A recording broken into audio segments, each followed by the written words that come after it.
Hello అండి, ఎలా ఉన్నారు? నేనైతే ఈరోజు ఈవినింగ్ స్నాక్కి పెసర్లు అండి. పెసర్లు ఒక 2 అవర్స్ నానబెట్టాను.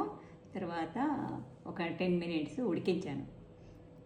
తర్వాత టమాటో ఆనియన్, తాలింపులో ఆనియన్ వేసేసి కొంచెం పచ్చిమిర్చి, వెల్లుల్లి కొంచెం బరగ్గా మిక్సీ పట్టేసి తాలింపులో వేసేసి వేసుకోవాలండి.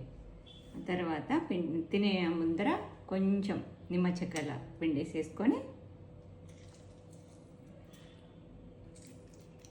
ఇలా నిమ్మ చెక్క వేసేసుకొని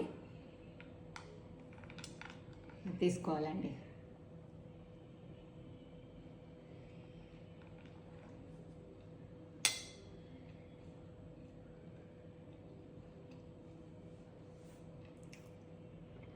టేస్ట్ అయితే చాలా బాగుందండి.